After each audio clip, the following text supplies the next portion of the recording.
Allahumma salli wa sallim wa barik ala habibina wa syafi'ina wa qurrati a'yunina wa imamina Muhammadin sallallahu alaihi wasallam wa ala alihi wa ashabihi wa ansarihi wa junudihi wa man ahya sunnatahu wa nahaja nahjahu wa da'a bi da'watihi ila yaumiddin, amma ba'd. Allahumma la sahla illa ma ja'altahu sahla wa taj'alul hazna idza syi'ta sahla. Allahumma la mani'a mimma a'taita wa la mu'tiya lima mana'ta wa la yanfa'u dzal jaddi minkal jadd.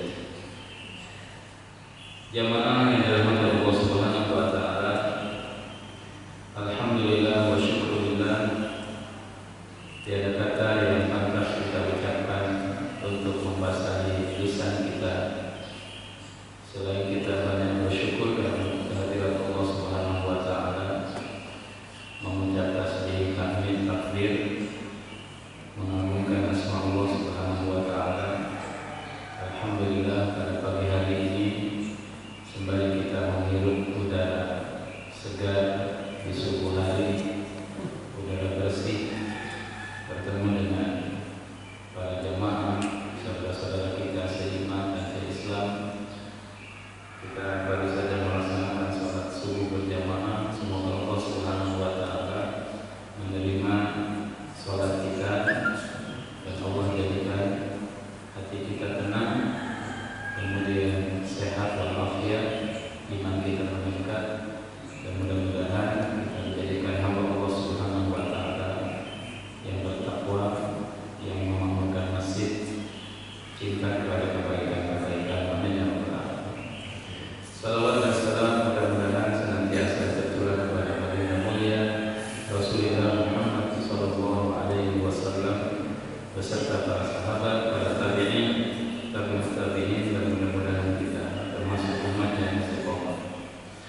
Jamaah yang dirahmati Allah Subhanahu wa taala, alhamdulillah bisa kembali lagi bersilaturahmi dengan jamaah sekalian dengan kondisi masjid yang sudah sangat luar biasa.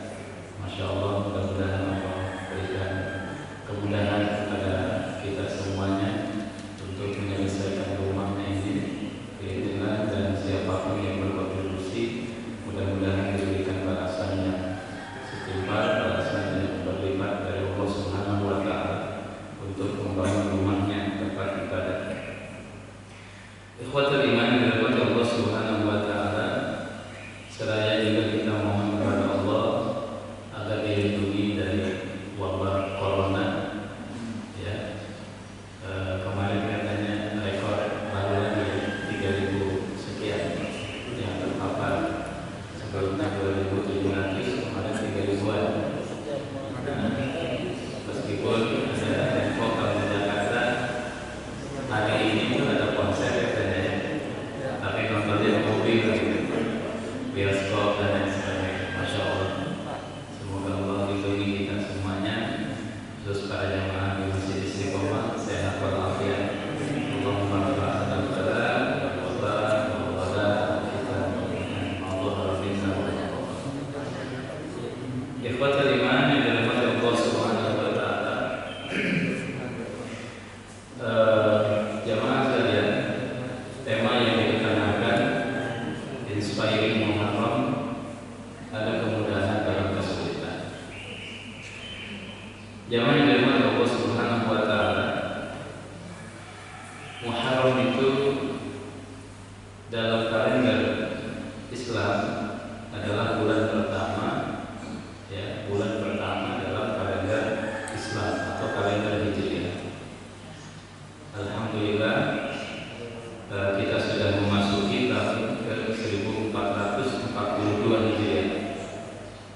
1442 Hijriah. Selamat bagi kita semuanya dan bagi para jamaah.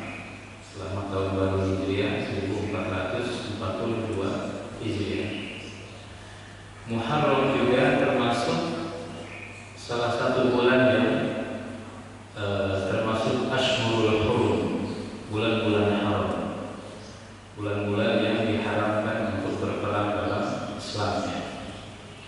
Inna iddatash syuhuri indallahi 12 syahran fi kitabillah yawma khalaqas samawati wal ard minha arba'atun hurum. Minha di antara bulan-bulan itu yang 12, arba'atun ada 4 hurum bulan haram. Dzulqa'dah, Dzulhijjah, Muharram dan bulan Rajab. Kemudian jemaah sekalian dirahmati Allah Subhanahu wa taala, di dalam Islam kalender Hijriah ini yang diawali dengan bulan Muharram, bulan-bulan sebelumnya atau nama-nama bulan dari zaman jahiliyah itu sudah dikenal. Muharram, Safar. Muharram artinya diharamkan karena tidak boleh perang. Safar dari kata sifrun artinya kosong, karena pada bulan Safar perkampungan, kabilah-kabilah, kampung-kampung di kabilah-kabilah itu tidak ada penduduk, kosong, karena mereka berangkat untuk berperang. Atau dalam pengertian yang lain, kampung-kampung itu kosong karena harta kekayaannya sudah diambil oleh musuhnya. Bulan Safar, Muharram, Safar, Rabiul Awal mulai musim semi, Rabiul Tsani akhir dari musim semi, ya. Jumadil Ula, Jumadil Tsaniyah dan lain sebagainya. Nah, akan tetapi sampai pada zaman Umar bin Khattab radhiyallahu anhu atau zaman Abu Bakar belum dikenal. Ya, ini dalam Islam kalendernya nama tahunnya apa? Nah, jamaah sekalian dirahmati Allah, baru pada zaman Umar bin Khattab ketika Umar mengirim surat ke Basrah, gubernurnya Abu Musa al-Asy'ari radhiyallahu anhu. Nah, surat itu sampai ke sana, dibaca oleh Abu Musa, kemudian bertanya kepada Umar, ini instruksinya tahun lalu atau tahun ini? Karena di bulan tersebut, ya, tertulis bulan tertentu, tetapi sampai ke sana tahunnya sudah ganti. Karena pada waktu itu nggak ada istilah tahun keberapa, 1, 2, belum dikenal jamaah sekalian. Sampai pada masa Abu Bakar, sampai di masa Rasulullah, untuk mengenal nama-nama tahun dikaitkan dengan peristiwa-peristiwa besar yang terjadi pada tahun itu. Rasul lahir pada tahun gajah, bukan tahun 1, 2, 3, tahun gajah, karena berbarengan dengan datangnya Raja Abraha untuk menghancurkan Ka'bah. Kemudian Allah kirim Thairul Ababil, burung ababil, dan menghancurkan mereka. Kemudian ada tahun kesedihan ketika wafat istri Nabi Khadijah radhiyallahu anha dengan pamannya Abu Thalib. Kemudian ada tahun hijrah ketika Rasul pindah. Ada tahun perang, tahun kita, tahun kedua Hijriah ini. Nah, kemudian Abu Bakar, Umar minta kepada beberapa sahabat untuk memusyawarahkan sehingga ditemukanlah momentum Hijriah sebagai nama tahun Islam. Jamaah sekalian dirahmati Allah Subhanahu wa taala, jadi kita sudah 1442 tahun yang lalu hijrah, peristiwa hijrahnya Rasulullah Shallallahu Alaihi Wasallam, 14 abad yang lalu. Tetapi momentum itu senantiasa menjadi inspirasi bagi kita sekalian. Kemudian dari tema ini, ya, ada 10 Muharramnya. Hari ini 10 Muharram, ya, yang dikenal dengan Hari Asyura. Hari Asyura. Nah, ini nanti bahasan kita itu lebih banyak di sini. Hari Asyura, Rasulullah Shallallahu Alaihi Wasallam memerintahkan kita untuk melaksanakan puasa Asyura, jamaah sekalian. Karena dilatar belakangi oleh satu peristiwa, nanti kita akan lebih banyak bicara di sini. Puasa Asyura dilatar belakangi oleh kemenangan yang Allah berikan kepada Nabi-Nya, Nabi Musa alaihissalam. Dan hikmah-hikmahnya apa? Insya Allah kita bahas pada pagi ini. Ikhwatal iman dirahmati Allah Subhanahu wa taala. Ketika Rasulullah Shallallahu Alaihi Wasallam sampai di Madinah dari dalam hijrah, dalam riwayat Ibnu Abbas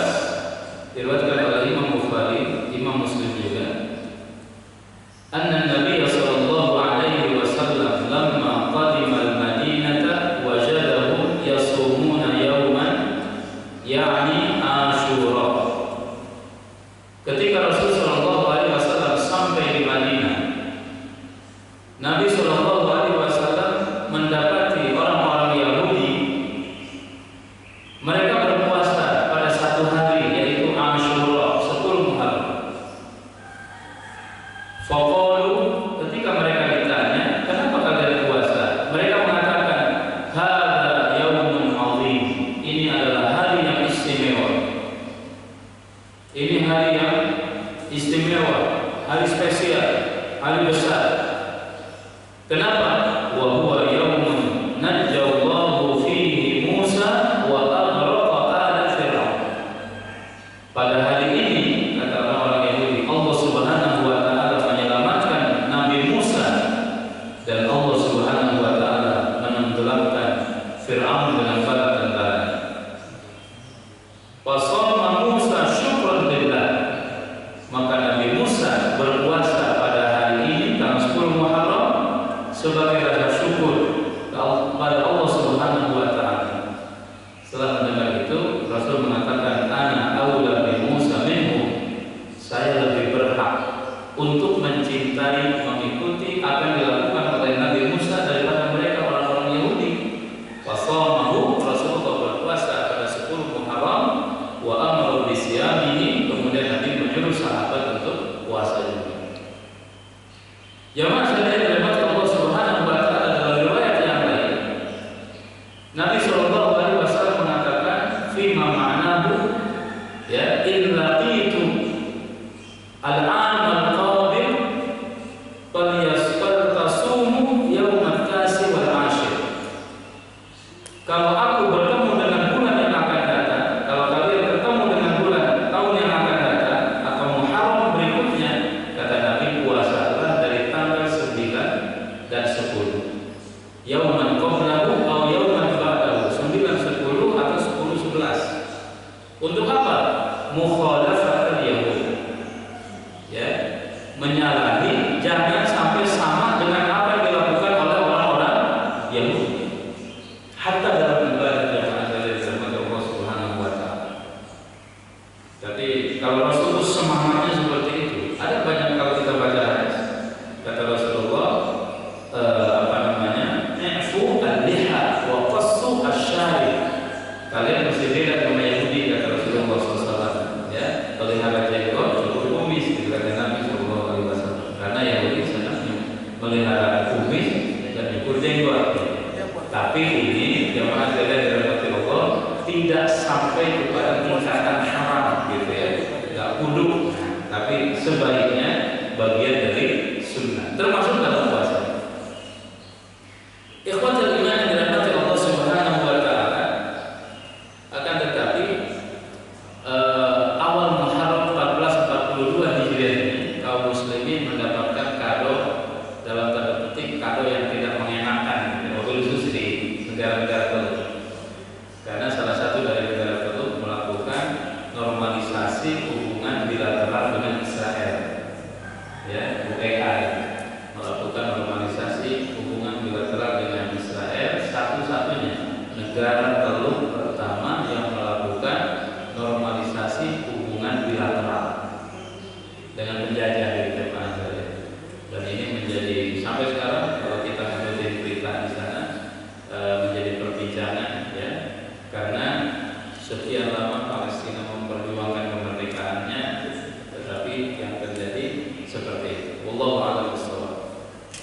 Ikhwatul iman dirahmati Allah Subhanahu wa taala. Nah, kita masuk nih kepada cerita 10 Muharram ini. Diawali dengan awal mula Bani Israel masuk Mesir. Israel adalah nama lain dari Nabi Yaqub alaihissalam. Ya, Israel itu artinya Abdullah. Maka jemaah sekalian dirahmati Allah, beberapa ulama mereka tidak mau menyebut negara Israel itu dengan Israel, karena Israel itu dari Israel, Nabi Yaqub alaihissalam. Semoga Allah melaknat Israel. Israel itu Nabi Yaqub gitu ya. Nah, hari ini tetapi sudah menjadi buah bibir atau sudah menjadi pemahaman umum. Yang kita maksud bukan Nabi Nabi Yakubnya ketika mengatakan seperti itu. Ya, tetapi yang dimaksud adalah Yahudi yang terlaknat tersebut. Ini menariknya jamaah sekalian dari Allah Subhanahu wa taala. Buka Al-Qur'an, ya, membaca Al-Qur'an. Di juz pertama Allah Subhanahu wa taala sudah cerita tentang Bani Israel. Ya kan? Allah sudah cerita tentang Bani Israel, cerita Nabi Adam, kemudian setelah itu cerita Nabi Musa dengan kaum Bani Israel. Belum cerita tentang Rasulullah, perang Badar, enggak. Dan itu hampir mau selesai juz pertama. Akhir dari juz pertama cerita Nabi Ibrahim alaihissalam, Nabi Ibrahim, Nabi Yakub, ya kan? Nabi Ismail ketika bangun Ka'bah. Nah, masuk juz kedua itu masih cerita tentang Bani Israel. Saya qulu subhanahu minan nas ma wallahu an qiblatihim allati kanu 'alaiha. Itu orang-orang Yahudi, orang-orang Bani Israel ketika prosesi pemindahan kiblat. Terus itu sekitar jamaah saja dalam Allah Subhanahu wa taala, ya, sampai ketemu ayat tentang musibah. Ya ayyuhalladzina amanu ista'inu bis-sabri was-shalah. Nah, awal juz 2 sampai di situ 150-an atau 140 sekian itu cerita tentang Bani Israel.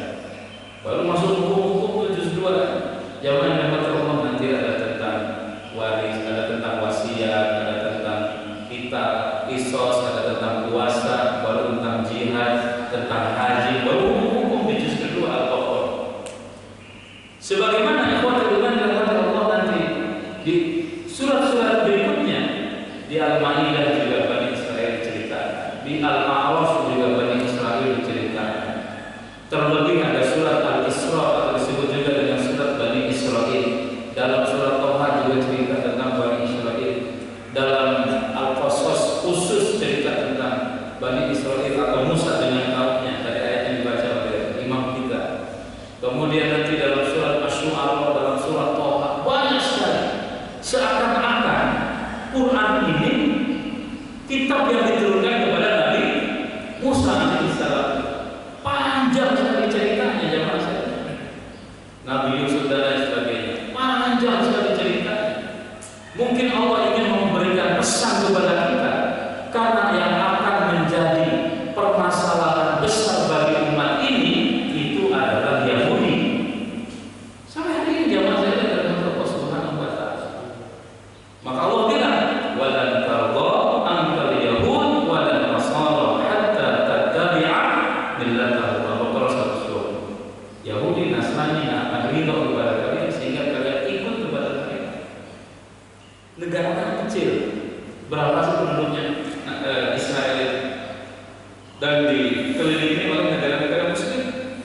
Ada berbatasan dengan Suriah, berbatasan dengan Lebanon, berbatasan dengan Mesir, berbatasan dengan Palestina. Bukan berbatasan dengan Palestina, karena Israel itu merampas tanah orang-orang Palestina, penjajah namanya juga. Kemarin ribut karena Google menghapus nama Palestina dari mapnya. Nggak ada Palestina, yang ada di situ ditulis oleh mereka Israel. Wah, itu ramai di jamaah dari dalam. Nah, meskipun dikelilingi oleh negara-negara Muslim, atau bahasa lebih pasnya negara-negara dengan mayoritas penduduknya Muslim, tapi mereka tetap eksis. Dan kalau secara geografis, ya, letaknya itu kan ke bawah ke Asia, tetapi dia lebih nyaman untuk masuk ke Uni Eropa. Karena kalau gabung dengan Asia nggak nyaman ya. Tapi aksesnya itu lebih banyak kepada Uni Eropa. Tapi dia Israel ini jamaah sekalian ada yang mengatakan gitu ya. Kalaupun negara-negara Islam ini, mohon maaf, penduduknya yang berbatasan itu yang bertetangga dengan Palestina itu, mohon maaf gitu kasarnya itu, mereka berjamaah mencini Israel saja, mereka bisa tenggelam gitu. Nggak usah diperangi kira-kira begitu. Suriah, ya, kemudian Mesir, Yordan, Beirut, Lebanon. Tapi memang mereka cerdas. Negara-negara ini hari ini sudah tercabik-cabik. Negara ini sudah tercabik-cabik. Ini juga yang melatar belakang dipilih secara demokratis oleh penduduk, oleh rakyatnya. Muhammad Mursi yang baru wafat setahun yang lalu, zaman saya itu dikudeta oleh militer. Siapa di belakang itu? Di belakang itu ada Mossad, ya, ada intelijennya Israel. Di belakang itu ada orang-orang sekuler, ada Yahudi dan lain sebagainya.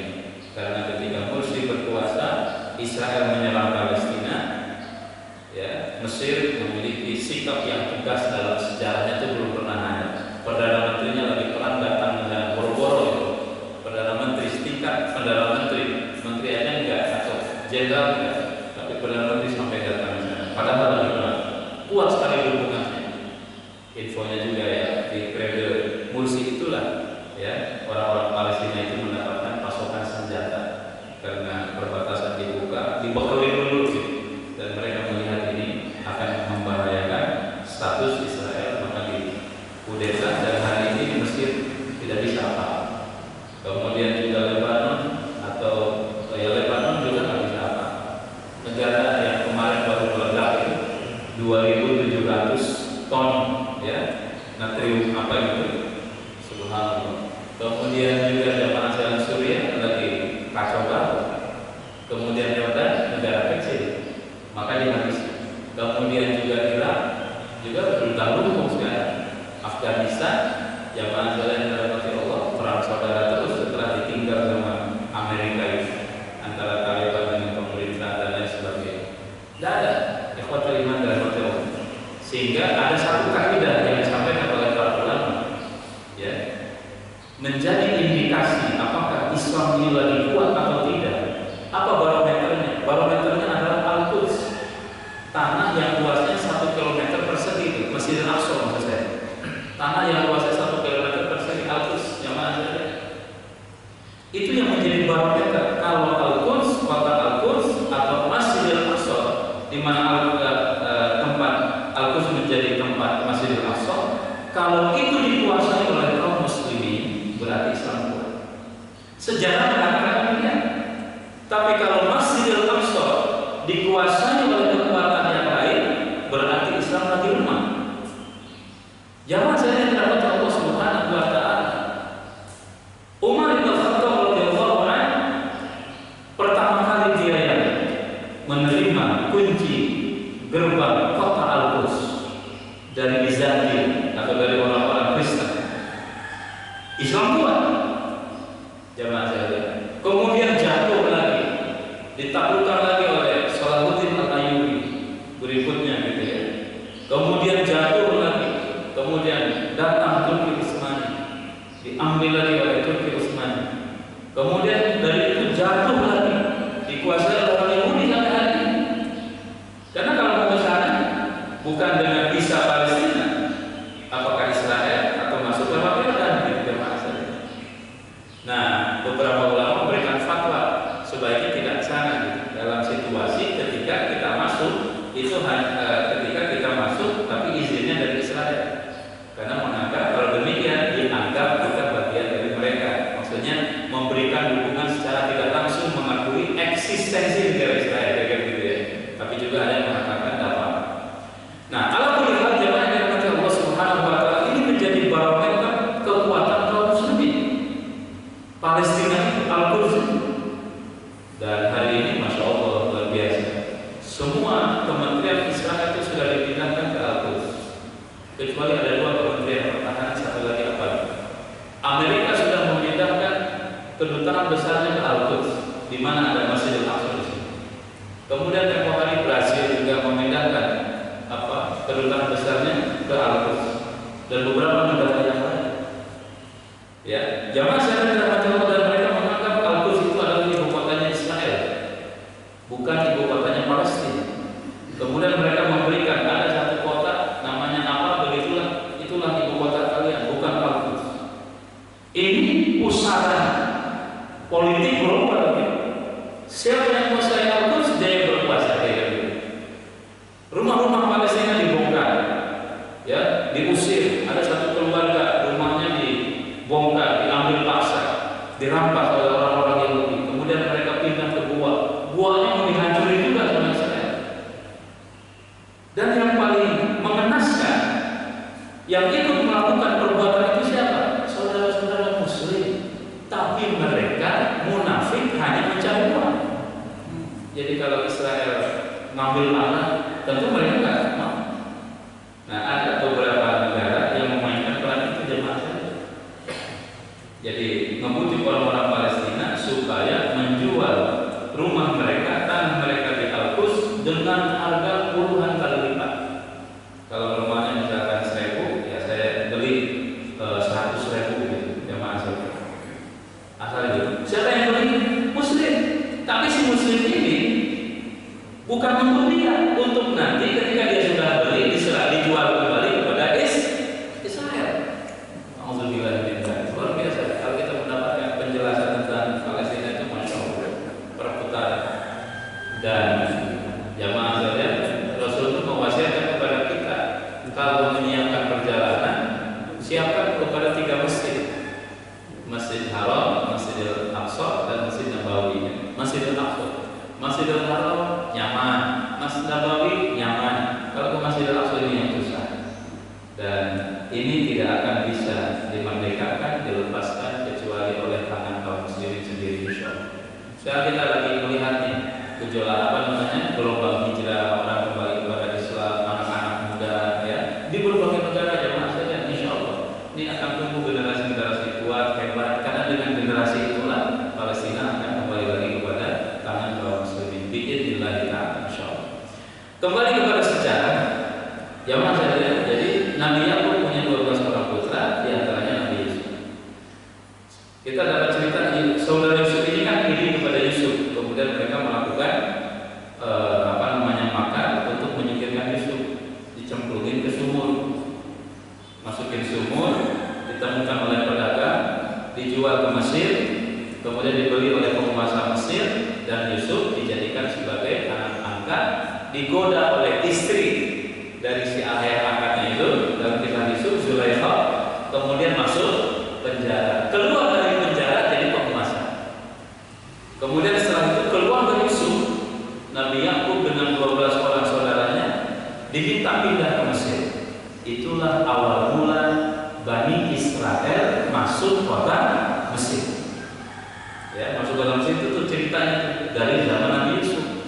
Ratusan tahun kemudian, jamaah sekalian, ya, mereka itu awalnya hidup damai, beranak pinak, begitu ya, menjadi klan besar, punya kekuatan, skillnya bagus, sampai datanglah penguasa yang namanya Fir'aun kesekian, para Ramses kesekian, dengan pendekatan kekuasaan yang penuh dengan kezaliman, intimidasi, wabil khusus dia mengintimidasi orang-orang Bani Israel. Dan puncaknya adalah ketika Fir'aun ini bermimpi, ditakwilkan oleh dukunnya kalau orang yang akan menghancurkan kekuasaannya itu siapa? Anak dari Bani Israel. Akhirnya Fir'aun mengeluarkan kepres, kira-kira gitu ya. Fir'aun bukan presiden ya, dia Tuhan pengakunya tuh, aku Tuhan ya. Nah, apa yang dilakukan? Dia pertama ngaku Tuhan dalam surat Al-Qasas. Qala Fir'aun ya ayyuhal mala' ma 'alimtu lakum min ilahin ghairi. Wahai para pembesar, kata Fir'aun ya, wahai para pejabat, saya enggak tahu Tuhan itu saya, kata Fir'aun. Dalam surat Al-A'la An-Nazi'at, fa qala ana rabbukumul a'la. Akulah Tuhan kalian yang paling tinggi. Kemudian Fir'aun mengeluarkan kebijakan untuk membunuh bayi laki-laki Bani Israel, membiarkan bayi-bayi perempuan dari Bani Israel. Wa idna jainakum min ali Fir'aun yasumunakum su'al adzab. Ketika kami selamatkan kalian dari Fir'aun dengan bala tentaranya yang menimpakan kepada kalian azab, siksaan yang paling buruk, yudzabihuna abna'akum, mereka menyembelih anak laki-laki kalian, wa yastahyuna nisa'akum, dan mereka membiarkan hidup anak-anak perempuan kalian. Kata Allah Subhanahu wa ta'ala, anak laki-laki disembelih, anak perempuan biarin hidup. Di zaman Fir'aun karena ketakutan dengan mimpinya ini, padahal aku Tuhan, tapi dia takut sama bayi gitu. Berarti ini Tuhannya Tuhan KW sekian, gimana? Ya, karena mungkin bukan Tuhan.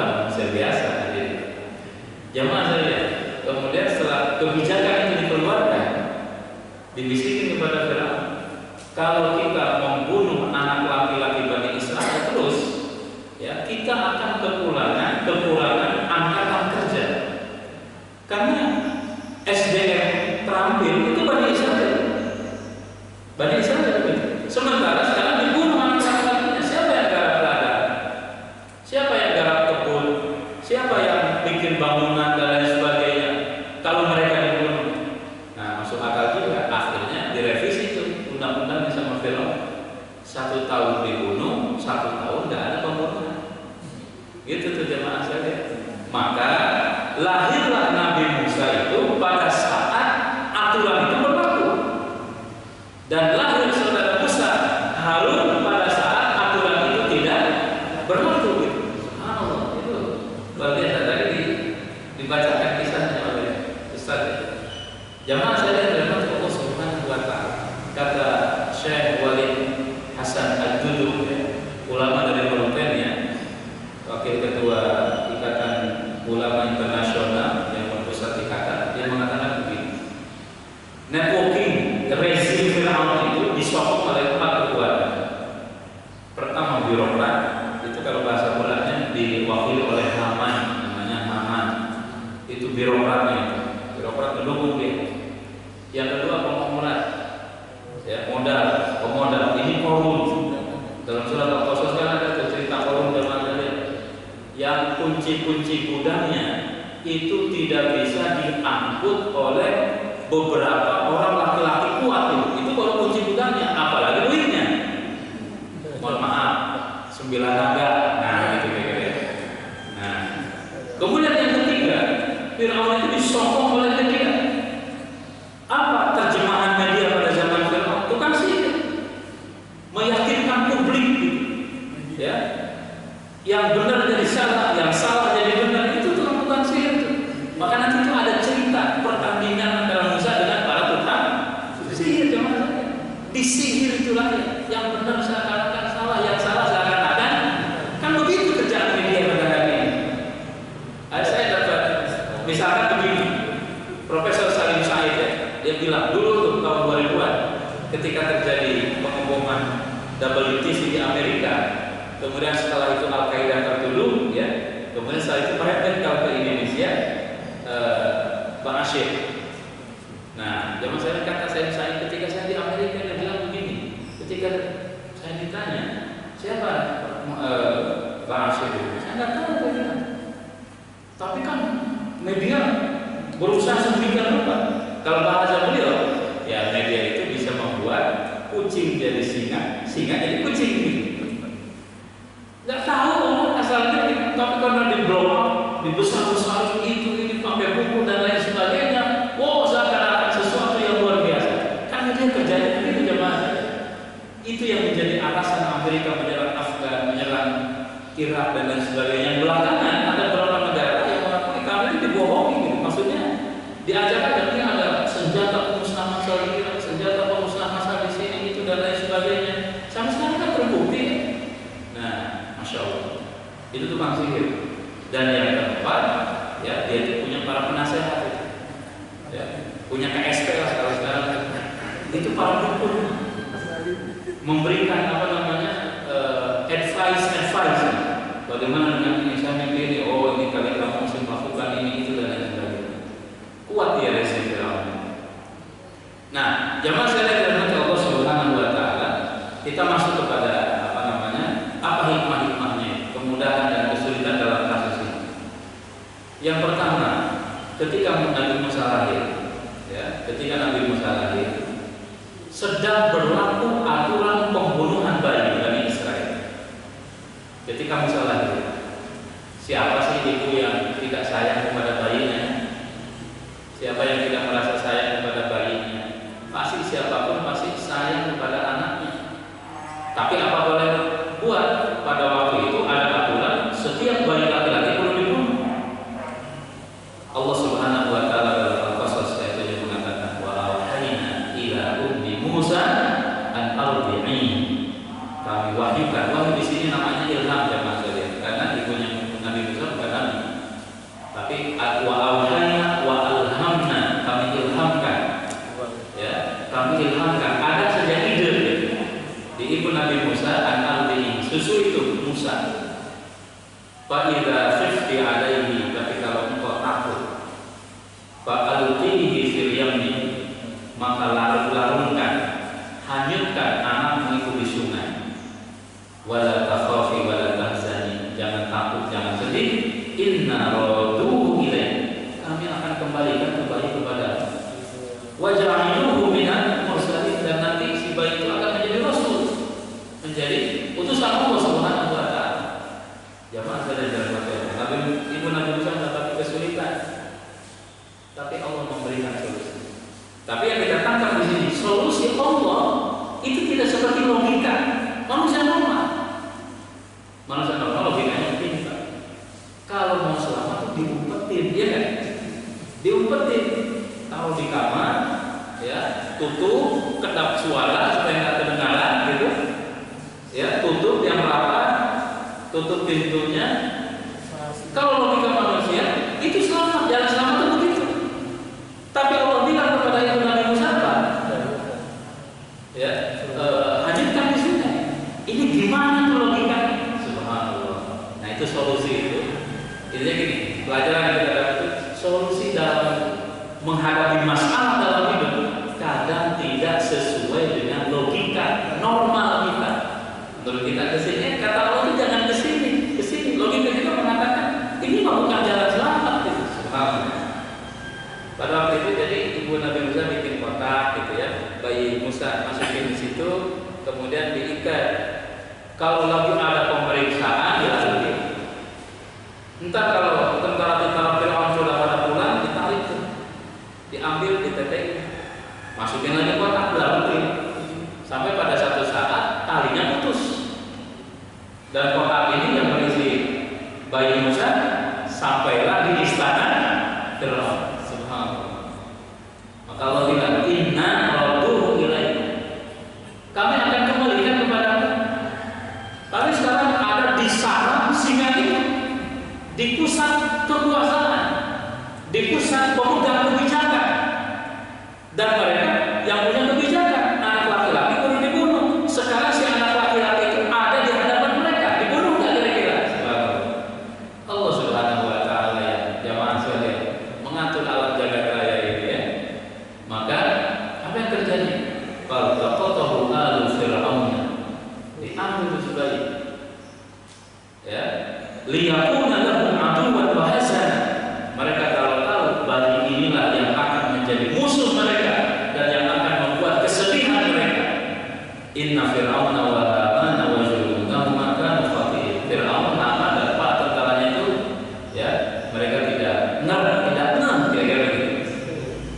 Wa qalat imra'atu Fir'aun, subhanallah. Inilah pertolongan Allah. Istri Fir'aun bilang kepada Fir'aun, qurratu ainin li wa laka.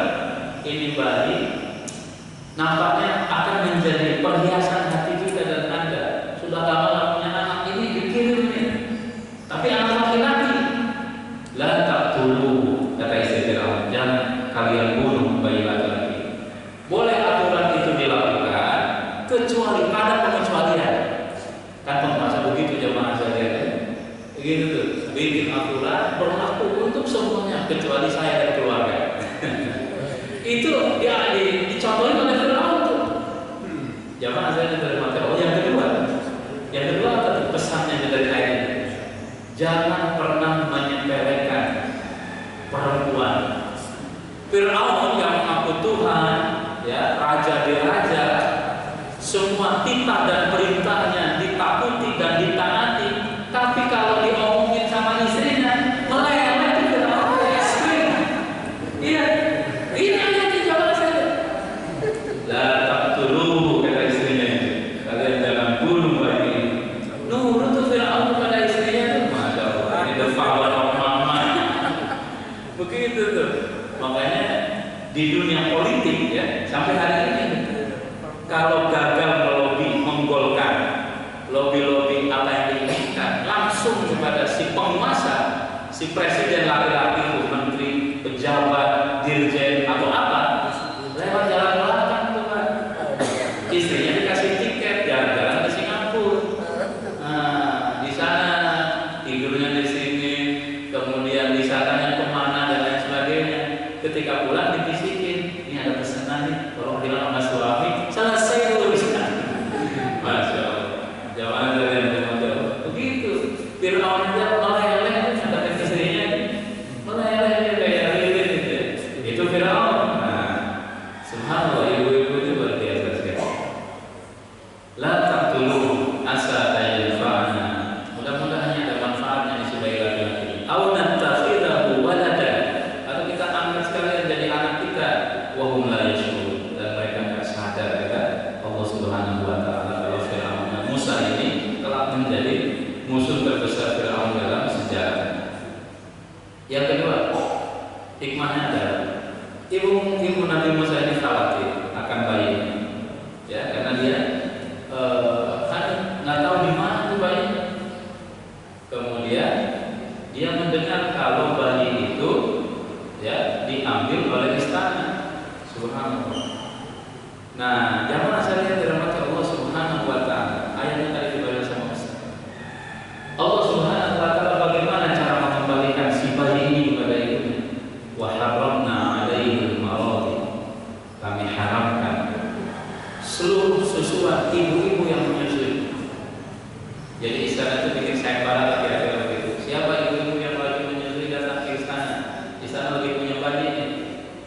Ya, tapi setiap ibu yang lagi menyusui, wa haramna 'alaihi al-maradi min qablu. Diharamkan oleh Allah, enggak mau nanti Musa kepada bukan ibunya gitu. Datang ibu ini ada semacam apa namanya itu jamaah ya, idol gitu ya, ada kontes. Sini nggak mau, sini nggak mau, terus begitu. Sehingga istilahnya bilang hal adullukum ala ahli baitin yaqulunahu lakum wa hum lahu nasihun. Ada nggak ibu-ibu yang menyusui? Ini istana punya bayi, butuh ibu susuan. Masya Allah, info ini nanti sampai kepada ibunya Nabi Musa. Faradadnahu ila ummi. Kami kembalikan si bayi ini kepada ibunya. Saudarinya ibu Nabi Musa kemudian datang ke istana. Kalian butuh ibu menyusui? Iya. Saya ada akses gitu. Saya punya channel nih. Ada ibu-ibu lagi menyusui. Ya namanya juga ibu. Datanglah ke istana jamaah saja. Kemudian diambil tuh bayi, netek kepada namanya ibunya, dan Allah Subhanahu wa taala membuka keran air susunya. Cocok. Netek. Akhirnya apa? Ibu Nabi Musa diangkat menjadi staf khusus. KSP. Ya. Diangkat menjadi staf khusus untuk menyusui bayi istana. Subhanallah. Itulah cara Allah Subhanahu wa taala mengembalikan bayi Musa kepada ibunya. Kudu dihanyutin. Kalau nggak dihanyutin nggak begini ceritanya. Kalau diumpetin di kamar itu dibunuh. Bukan jadi anak angkat. Tapi ternyata setelah dihanyutin itulah solusi yang Allah berikan. Meskipun tidak masuk logika. Jamaah sadar dalam terakhirnya apa? Ibu Musa tiap hari datang ke istana, boro-boro tiap hari datang ke istana, ya, subhanallah. Bukan hanya bisa nyusui, tiap hari datang ke istana, ketemu anak, bertemu para pejabat di istana, dapat gaji lagi. Ibu-ibu ketika nyusui anaknya itu dapat gaji dari suami nggak? Dapat. Ini uang belanja, ini uang masuk, gitu ya. Karena ada ceritanya teman sekalian. Subhanallah. Ibu Nabi Musa dapat gaji, padahal nyusui anaknya sendiri. Makan enak, fasilitas, dijemput dan lain sebagainya. Inilah bahasa Quran. Wa inna ma'al usri yusra.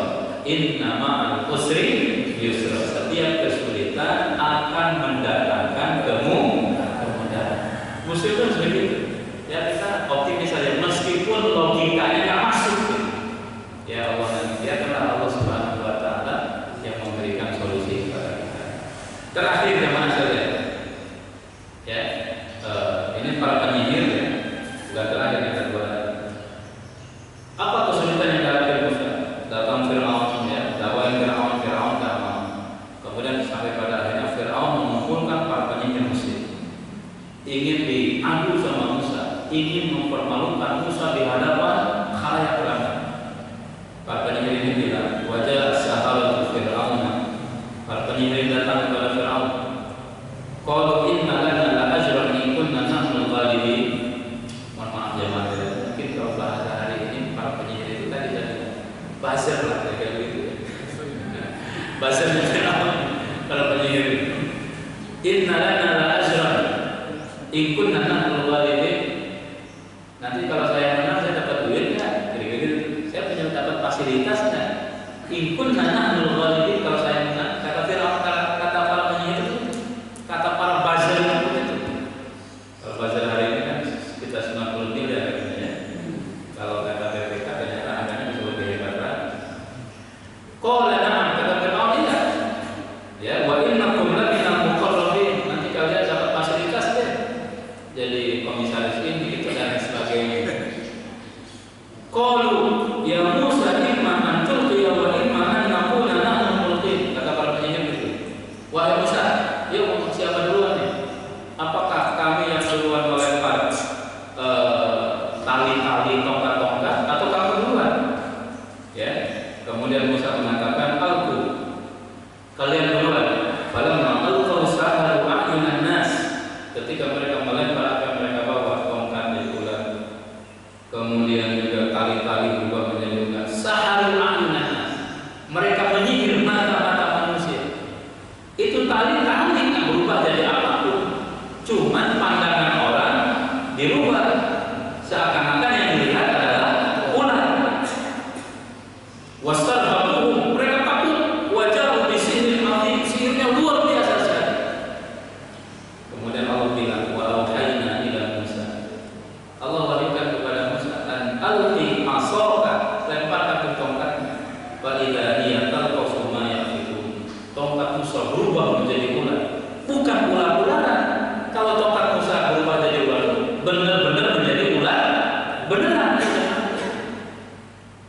Ya, talqafu ma yafikun, memangsa, memakan, menelan ular-ularan yang dibikin oleh para penyihir, buzzer-buzzer Fir'aun. Di sinilah jamaah sekalian, bahwa al-haq wa batala ma kanu ya'malun. Jelaslah yang benar, hancurlah yang batil. Yang pada akhirnya para penyihir Fir'aun ini beriman kepada Allah Subhanahu wa taala. Kenapa beriman? Mereka tahu ketika tongkat Musa dilempar itu menjadi ular beneran. Ini bukan sihir, ini wahyu. Kalau tongkat yang mereka lemparkan, yang disihir itu mata manusia, mereka tidak bisa merubah tongkat menjadi ular. Cuma pandangan orangnya saja yang ditutupi, dirubah. Tapi ketika Musa lemparin tongkatnya, jadi ular beneran. Disitulah para penyihir ini sujud kepada Allah Subhanahu wa taala. Marah Fir'aun. Ya, marah Fir'aun. Hal amantum qabla an a'dana lakum? Apakah kalian beriman sebelum aku izinkan, kata Fir'aun? Kata mereka, la dhairah, masa bodoh, terserah lo aja. Ya. Gue enggak apa namanya EGP, emang gue pikirin, kata mereka. Inna natma'u ayaghfir lana rabbuna. Yang kami inginkan adalah Allah mengampuni kami khotoyana, dosa-dosa yang telah kami lakukan selama ini, menjadi penyanyi, menjadi penyihir, jadi buzzer gitu. Masya Allah. Kemudian kata Fir'aun, la usallibannakum ajma'in, saya akan salib semua kalian, kata Fir'aun. Wa la uqatti'anna aydiyakum wa arjulakum min khilaf, akan kami potong kaki dan tangan kalian dengan menyilang. Kata mereka, bodoh amat. Akhirnya para penyihir Fir'aun itu karena beriman disalib. Kalau tangan kanan dipotong, jamaah sekalian, dengan kaki kiri, dan mereka mati semuanya. Sehingga kata Ibnu Abbas bilang, para penyihir Fir'aun ini ketika pagi-pagi mereka masih jadi orang kafir, tapi sore hari mereka sudah menjadi syuhada. Orang yang syahid di jalan Allah. Sehari saja imannya itu, tapi mati jadi syahid. Jangan sampai kita hidupnya lama tapi matinya sengit. Mudah-mudahan itu suatu khotimah jamaah sekalian. Itu penyihir Fir'aun itu iman sehari aja, dan sehari juga nggak penuh, tapi mereka berhasil meninggal kembali kepada Allah menjadi syuhada. Terakhir, jamaah saya dirahmati Allah. Nah, ini yang terjadi pada tanggal 10 Muharram ini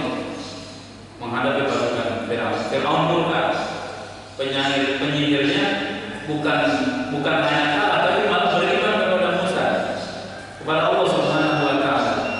Maka Fir'aun mengerahkan bala tentaranya, ya, mengerahkan bala tentaranya untuk mengejar Musa dengan Bani Israel. Kemudian Allah Subhanahu wa taala bilang kepada Musa, ya, supaya Musa keluar dari Mesir malam-malam. An asri bi ibadi lailan innakum muttaba'un. Keluarlah dari Mesir malam-malam karena kalian dicari. Jadi DPO. DPO-nya bukan hanya Musa, sama pengikutnya semuanya. Nah, maka Firaun mengejar mereka.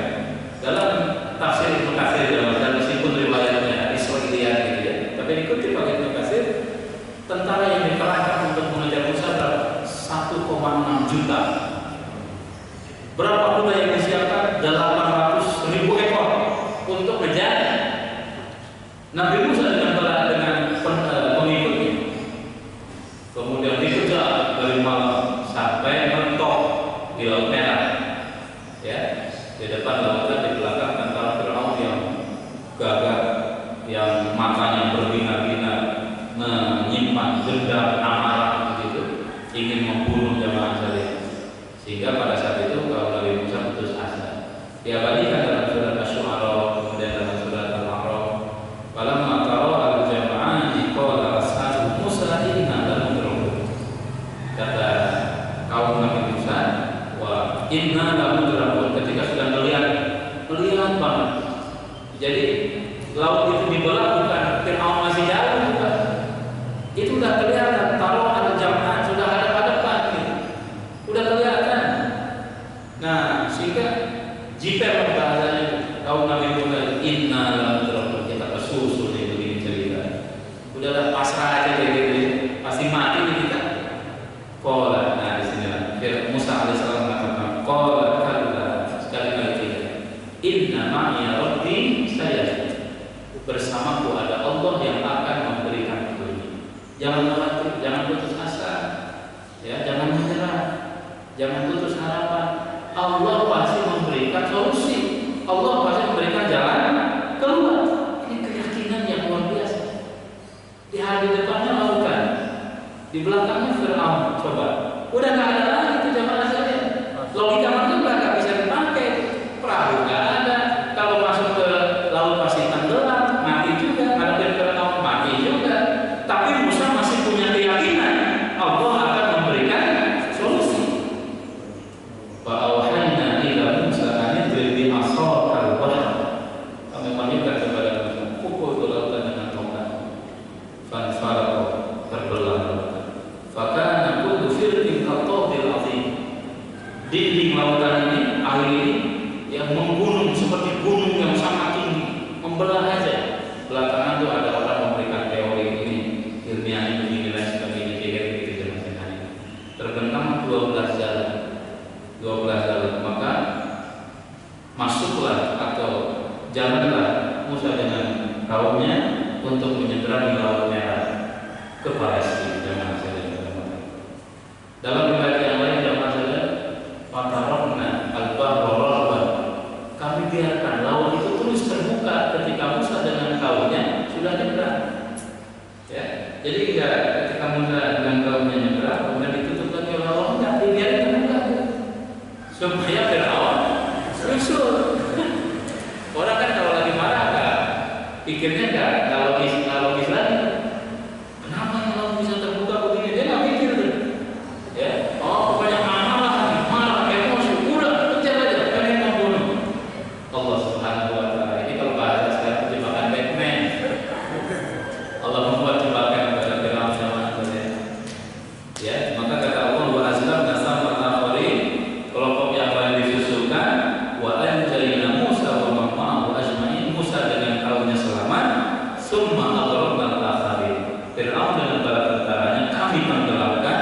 Inna fi dzalika la-ayat, itulah tanda kekuasaan kami, wa ma kana aktsarul mu'minin, tapi mereka tidak beriman.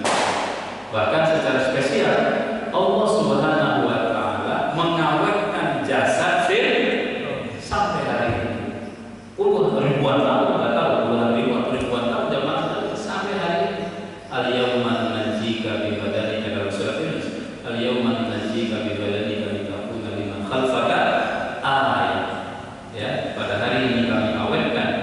jasad supaya menjadi peringatan bagi kaum-kaum yang akan datang.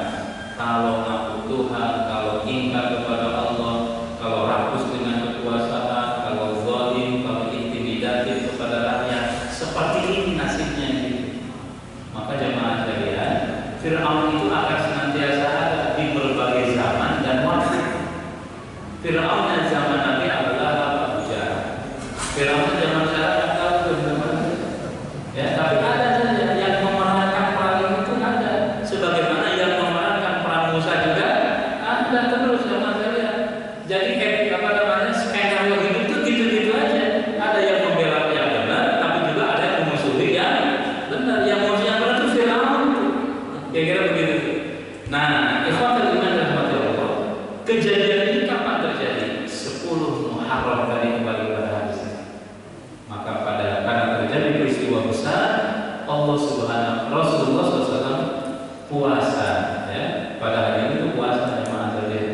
Puasa namanya puasa Asyura. Puasa Asyura yang pahalanya bisa menghapus dosa 1 tahun, dosa-dosa kecil. Contoh yang kemarin terhapus insyaallah kalau kita berpuasa pada hari ini ya. Sayangnya gelasnya sudah beredar tadi. Nah, ikhwatul iman, apa kesimpulan yang bisa kita petik dari kisah yang terakhir tadi itu? Allah selamatkan Musa dan kaumnya pada saat titik terlemah. Udah nggak ada solusi. Tapi di saat yang sama Allah hancurkan Fir'aun dengan tentaranya pada titik yang paling kuat. Oh, 1,6 juta. Kayaknya kita nggak kalah. Justru Allah akan menghancurkan di pancing ke laut. Lautnya tetap dibuka. Allah punya kehendak ingin menghancurkan dia. Melawan siapa? Bukan melawan Musa yang kuat punya senjata, enggak. Justru melawan Musa yang nggak bisa apa-apa. Jadi begitulah jamaah dari Allah kalau punya kehendak, gitu. Kalau pakai cerita Fir'aun beginilah. Jadi kalau kezaliman itu sudah sampai ubur-ubur, sudah sampai puncak, dan kita sudah nggak ada daya dan upaya, nah jangan-jangan skenario Fir'aun ini akan terjadi gitu. Tapi kalau kita yang kuat mah pertolongan itu masih agak jauh gitu ya Allah. Kalau skenario ini terakhir banget, apa kuncinya supaya mendapatkan solusi dari masalah-masalah yang dihadapi? Surat At-Talaq ayat 2 ayat 3, wa may yattaqillaha yaj'al lahu makhrajan.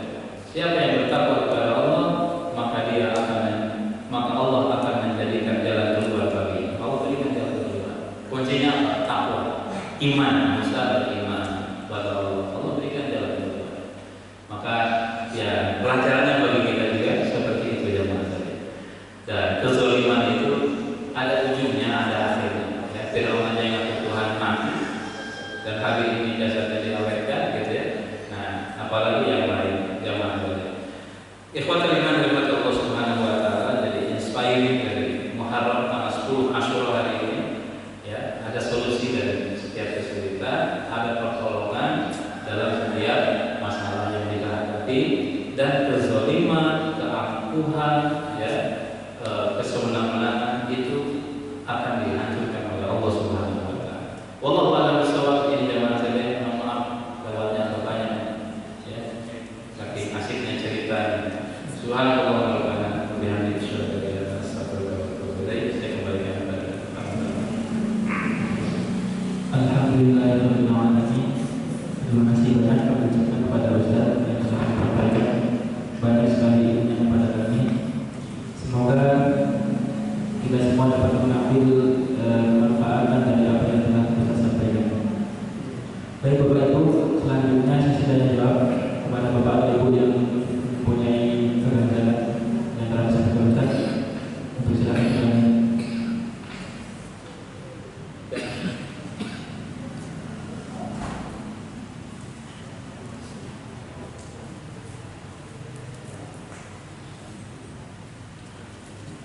Assalamualaikum warahmatullahi wabarakatuh.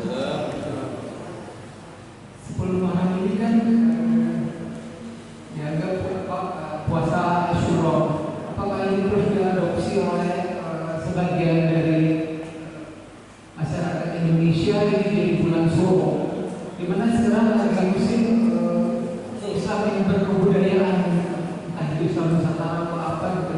Jadi banyak sekali ritual-ritual di bulan Suro ini yang menyalahi dari aturan agama yang ada itu. Mungkin adopsi dari ajaran Hindu atau juga zaman dulu. Bagaimana untuk berkomunikasi atau menyadarkan mereka kalau ritual bulan Suro ini banyak yang bertentangan dengan Islam.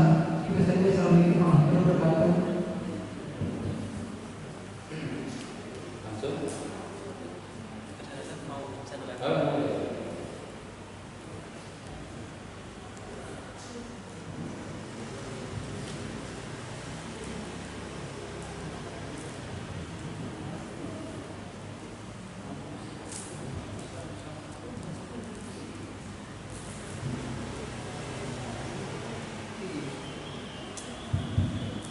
Assalamualaikum warahmatullahi wabarakatuh. Hari ini terima kasih, sejarahnya luar biasa. Ada pertanyaan sedikit yang dari lama saya juga mencari-cari jawabannya, dan tadi dibahas di awal pertama mengenai puasa Asyura. Pertama kali Ustaz saya jelaskan, pertama kali Rasul datang ke Madinah,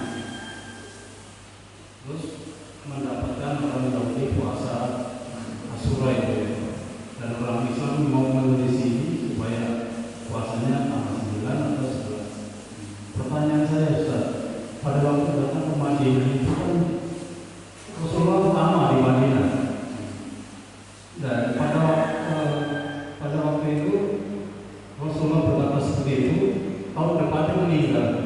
Oh, dijelaskan nih supaya pemahaman ini bisa kita dapatkan dari Ustaz. Terima kasih. Assalamualaikum warahmatullahi wabarakatuh.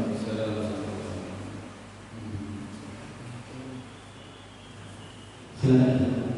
Oke.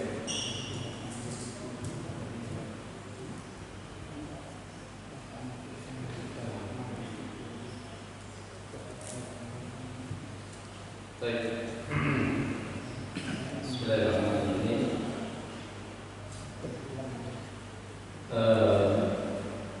Yang pertama ya, tentang ritual di bulan Syuro yang banyak dilakukan atau praktek-praktek di kita, bagaimana menyadarkannya. Pertama, saya membaca beberapa fatwa para ulama.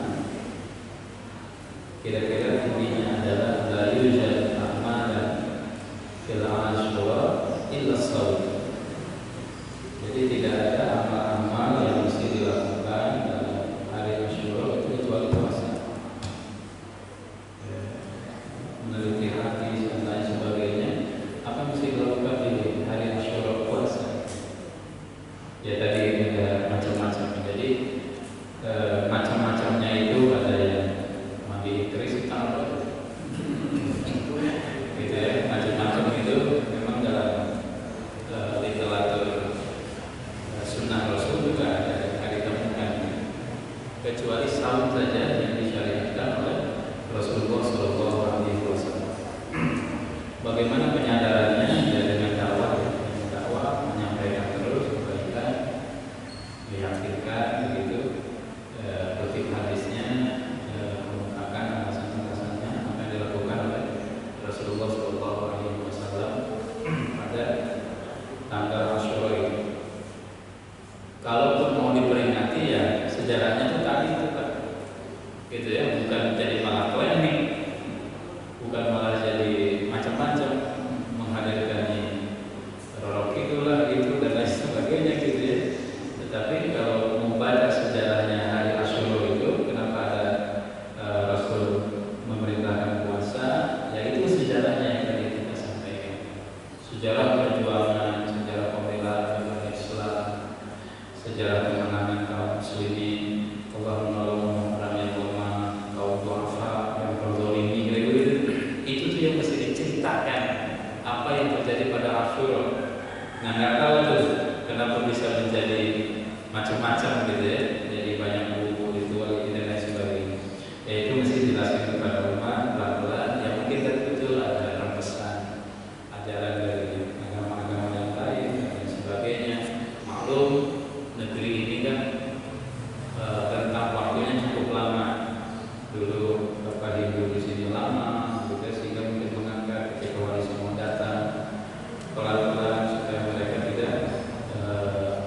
hobi kepada Islam kalau sekaligus kan.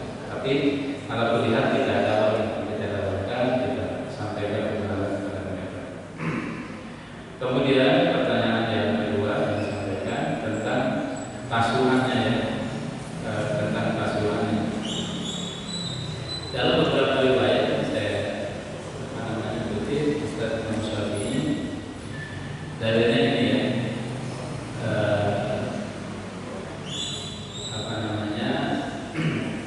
karena Rasulullah SAW yasum Asyura dalam Musnad Syafi'i, Rasul puasa Asyura. Ibnu Asir mengatakan Asyura yaumul ashir. Asyura itu hari ke-10 dari Muharram. Ada mengatakan juga bahwa Tasik itu juga bisa di hari ke-9 dan seterusnya panjang sekali. Kemudian pada ujungnya kenapa itu dilakukan? Ya, wa Asyura inda Tasik al-Muharram bihi afdal ba'd ulama wal masyhur min aqwal ulama sallallahu alaihi wasallam. Yang masyhur memang Asyura itu hari ke-10 Muharram, wa Tasu'a hari ke-9. Kenapa? Li'annahu sallallahu alaihi wasallam shoma Asyura. Rasul puasa Asyura. Kemudian dibilang kepada Nabi, annal yahud wal nasara tu'azzimuhum. Yahudi Nasrani juga mengagungkan hari itu gitu ya. Tanggal 10 itu. Kemudian Nabi bilang, fa idza kana al-'amul muqbil sunnat tasik. Tahun depan kita puasa dari tanggal 9. Fa innahu yadullu ala annahu kana yasumu ma shama. Ini menunjukkan kalau Nabi berpuasa pada tanggal 10 itu. Gitu ya. Wakila kalau datang al-ashir wa shamat tasik. Tadi juga ada pendapat Nabi enggak mau puasa tanggal 10, tapi Nabi maunya tanggal 9. Ada juga pendapat limukhalafati ahli kitab, supaya tidak sama dengan ahli kitab. Tapi ada mengatakan wa fihi nadharun, pendapat ini ada koreksi, jadi tidak begitu. Karena Rasul mengatakan sumu yauma Asyura wa khaliful yahud, puasa Asyura dan kalian harus beda dengan Yahudi. Sumu qablahu yauman wa ba'dahu yauman, puasalah sehari sebelum dan sehari sesudah, gitu ya. Nah, jadi pertama ya, dalil tentang sehari sebelum atau sehari sesudah itu riwayatnya kelihatan ya, sabit, jelas. Ini dalam Musnad Asy-Syafi'i, kemudian juga dalam Sahih Bukhari dan riwayat-riwayat yang lain. Ada pun tadi yang disampaikan, ada cerita yang sampai ke kita ya. Karena Rasul bilang tadi, kalau tahun depan fa idza kana al-'amul muqbil, saya akan puasa dari tanggal 9, 10 gitu. Ternyata katanya Rasul enggak keburu. Padahal Rasul kan hijrahnya pertama hijrah dan langsung mendapati Yahudi melakukan itu. Wallahu a'lam bishawab begini. Mungkin ini tariqatul jam'i namanya. Komprominya begini. Kalau membaca musnad ini, wallahu a'lam bishawab ya. Karena di sini juga ada ya, ala tariqatul dan sebagainya. Ketika Rasul sampai di Madinah, Rasul itu tadi riwayatnya dalam Ibnu Abbas hanya tahu ya, Rasulullah SAW ketika sampai di Madinah, Rasul tahu orang-orang Yahudi mengagungkan mengagungkan hari Asyura. Dan Rasul bilang kepada para sahabat, ana aula minhu, ya, kalau begitu kita lebih berhak ya, kita lebih berhak, maka puasalah ya. Rasul puasa, fasamahu wa amaru bisyami. Rasul puasa dan Rasul memerintahkan para sahabat juga untuk puasa tanggal 10 itu, gitu ya, tanggal 10 itu. Wallahu a'lam bishawab. Ini pikiran saya. Wallahu a'lam bishawab. Jadi sampai titik itu Rasul puasanya tanggal 10 saja. Tanggal 10 saja. Tanggal 10. Mungkin sampai beberapa waktu ya, Rasul dikasih tahu, wakilah dikasih tahu ke Rasulullah kalau Yahudi juga berpuasa pada tanggal itu. Karena di riwayat yang tadi ya,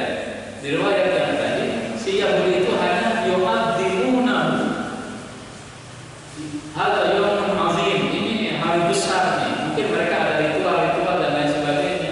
Wallahu a'lam. Tapi Rasul tidak sampai tahu kalau Yahudi puasa juga gitu. Cuman Yahudi itu bilang, "Fasamahu Musa syukran." Dulu umat Musa puasa tuh di tanggal 10 itu sebagai bentuk terima kasih kepada Allah. Nah, kalau begitu kata Nabi, saya yang lebih berhak mengikuti apa yang dilakukan oleh Musa. Mungkin tanpa mengetahui kalau Yahudi juga puasa, tapi Rasul tahu Yahudi menganggap ini hari istimewa. Mungkin mereka makan-makan, masak-masak dan lain sebagainya gitu ya. Sampai ada yang bilang kepada Rasulullah, "Wahai Rasulullah, ternyata Yahudi puasa juga." Nah, disampaikan kepada Nabi, wallahu a'lam, kalau mau dikompromikan, mungkin beberapa saat berikutnya, beberapa tahun berikutnya, meskipun ide ini atau pikiran ini agak bisa dikoreksi juga. Masa sih? Tapi kira-kira begitu tuh. Nah, kira-kira tahun berikutnya, tapi benar Rasul mengatakan tahun depan kalau begitu kita akan puasa sehari sebelumnya, yaumut tasik wal nasir 9, 10. Tapi Rasul nggak keburu sehingga Rasulullah wafat, gitu ya. Nah, jadi ada jeda waktu sampai Nabi SAW dikasih tahu. Yang kedua, mungkin wallahu a'lam bishawab. Kenapa Rasul nggak keburu? Mungkin juga wallahu a'lam bishawab, Rasul Shallallahu Alaihi Wasallam sibuk dengan jihad. Karena kalau baca sejarah, begitu sampai di Madinah, ya, provokasi yang dilakukan oleh orang-orang musyrik itu kencang sekali. Sebelum terjadi perang Badar tahun kedua itu sudah ada beberapa ekspedisi pasukan datang ke kabilah ini, datang ke kabilah ini dan lain sebagainya. Meskipun Muharram itu bulan yang diharapkan perang, tapi mungkin saja Muharram itu waktu di mana Rasul baru pulang dari peperangan itu. Dan dalam syarat tentu konteksnya jangankan puasa sunnah, puasa wajib saja ya boleh untuk dibatalkan. Terus maka wajar tuh sampai sibuk Rasulullah, apalagi masuk tahun kedua ada 11 perang, tahun ketiga ada sekian banyak sampai tahun ke-9 ya, yang diakhiri dengan perang Tabuk. Di jalannya saja sudah hampir 1 bulan lamanya. Nah itu baru rehatlah Rasulullah. Agak adem itu pasca perang Tabuk gitu ya. Pasca perang Tabuk rehat Rasulullah, kemudian pada tahun 10 Rasulullah baru melaksanakan haji wada. Nah, jadi pendapat yang kedua, kenapa Rasulullah keburu? Mungkin saja Rasulullah karena kesibukan peperangan yang tadi, jihad yang tadi, sehingga ibadah ini tidak bisa dilakukan sampai Rasulullah SAW menghadap kepada Allah Subhanahu wa Ta'ala. Wallahu a'lam bishawab. Yang saya tahu mungkin itu tuh ya, kepikiran komprominya, meskipun agak masih bisa diperdebatkan juga, diperdebatkan sampai nanti insya Allah mudah-mudahan ketemu alasan yang sesungguhnya. Benar nggak sih dengan apa yang kita pahami bahwasanya ternyata tahun berikutnya Rasul sudah wafat, karena Rasul hijrahnya 10 tahun di Madinah itu Pak ya. Itu yang memang terjadi muskil yang perlu diselesaikan. Allah a'lam, itu yang bisa saya komentari.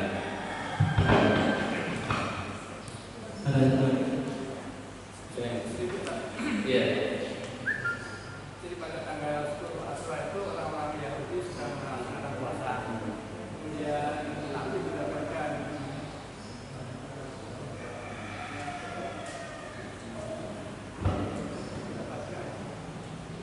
apa berita dari para sahabat bahwa orang Yahudi itu sudah puasa. Ya, Nabi mengatakan bahwa kita jangan lebih besar untuk melaksanakan. Ya, Nabi dan puasa. Kemudian yang bagian itu ada bagian untuk jadi kenapa Nabi mengatakan Al-Quran Kenapa? Nabi lebih berat, umat Nabi Muhammad lebih berat. Iya. Rasul mengatakan lebih berhak dari orang-orang Yahudi dalam hal mencintai Nabi Musa. Kan awalnya tanggal 10 puasa itu Musa berpuasa karena tadi ceritanya